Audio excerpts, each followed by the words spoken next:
Well, this is the life that wins. And I've been thinking about you just now. A good cup of tea is also wonderful. You know, I'm going to talk to you about today, the brokenhearted. I have a book here. I wish you would just get it today and give it to your friends, read it to your family. It's called Tears on the Soul. That's a broken heart and how God heals it and delivers you from it. It's a marvelous study. You know, you should take this kind of a study and take it to your class or to your group study, wherever you are, and start a club with it. Why not start a Life That Wins club? That would be interesting. That you get the books and you just sit down and share them together and learn from each other. And so I want you to do that, if you will. I am thinking about the scripture that says, it's so beautifully said in Psalm 34:15, that the Lord is really near to those who have a broken heart. Now, think about that a little bit. The Lord is near to those that have a broken heart. And here's another verse I want to give you. That many are the afflictions of the righteous, but the Lord delivers them out of them all. He healeth the broken in heart, and bindeth up their wounds. Now, friend, that's not just a nice little saying. That's what Jesus said he came to do. He said, the Lord has anointed me that I might preach the gospel, listen, to the poor, and heal the brokenhearted. That was all in one sentence. That he might preach to the poor, that's a marvelous thing to do, and that he might heal the brokenhearted. Now, I don't know who broke your heart, but most likely you have had experience sometime in life that somebody broke your heart. Maybe it was someone who deserted you. I remember the day when my mother left us and was gone. And we stood on the front porch, my brother and I, and we cried all day, "Where is our mother?" And you know, lucky for us, blessed we were that our home came back together. But you know, when someone deserts you, it leaves the heart pretty empty.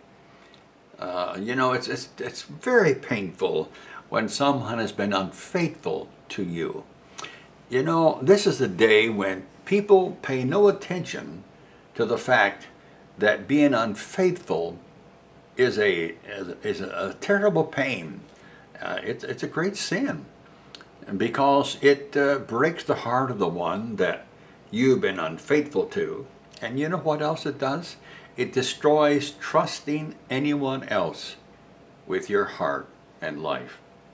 You go into life as if everybody is a thief and no one can be trusted. So what do? You know, as I was reading here some time ago, somebody said, usually we pull away like an old wounded dog and hide ourselves in a corner or a house, or even in a business. We hide ourselves. We put so much stuff around us that we don't feel the pain of that broken heart. And then you're out of the mainstream of life. You see, what it does, Jesus knows that. God knew that. I mean, back in the Old Testament, God said, listen to this again. I want you to get this scripture. God said he's very close to those who have a broken heart. Wow. Well, when you have a broken heart, you've got to say, God is closer to me now than when I was joyfully happy. He's with you when you're happy, of course. But a broken heart brings the presence of God faster to you. So he heals the broken in heart and binds up their wounds.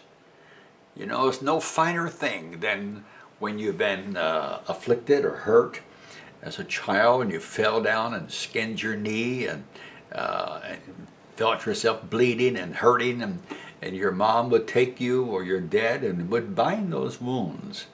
And I remember my little boy, Steve, was just a little kid, riding his bicycle and turned the corner real fast on his bike, and the bike slid out from under him, and his knee hit the pavement with gravel and just slid him along. When he came in the house screaming, he's just screaming, "Oh, Dad, Dad, look at my leg." And I looked at his knee, and it was very bad, and I put some medication on it and bound it up. And to this day, and he's a grown man now, and to this day, when he has a pair of shorts on, I want to see if that knee still has some scar on it, because I remember when he fell. And this is what God does. God remembers when you stumble. God remembers when someone betrayed you. God remembers when your boss or the person you went into a partnership with, or somebody you took into the ministry. That's worse than ever. You took them on your staff, and you gave them full reign to just go and see and visit and just love the people, and he betrayed you. That's very sad, because you know what you sow you'll reap. It's a hard thing in a family when a husband forgets or a wife forgets, especially when children betray their parents, or if you betrayed someone with your money when they pulled it together with you, and said, "He betrayed me and I lost my money." It's a very sad thing. You know, last video I gave you, I was sharing with you about what St. Paul said. We are troubled, we're perplexed, we are persecuted, cast down, but we are not destroyed. And I want to give that to you again. He said we are troubled. He didn't say we are in trouble. That's a difference. We are troubled, but we're not in trouble. And then he says troubled, but not distressed. That is, we're not put in a tight jacket in life. No, we live the big and full, dynamic life with Christ. Though we're troubled, he says we are perplexed. Wow, that perplexed means sometimes it's like there's no way out. What am I going to do? And then he says, but we're not in despair. Isn't that beautiful? We are perplexed, but we're not in despair. We know there is nothing utterly lost for us in life. Persecuted? Yeah, we're stalked.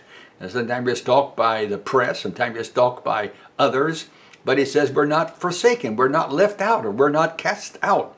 We may be cast down, that prejudice or racism or something that's some religious activity, but we are not perishing.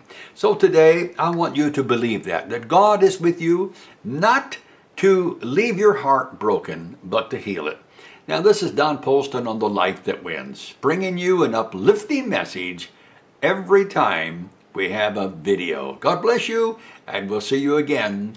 Bye-bye.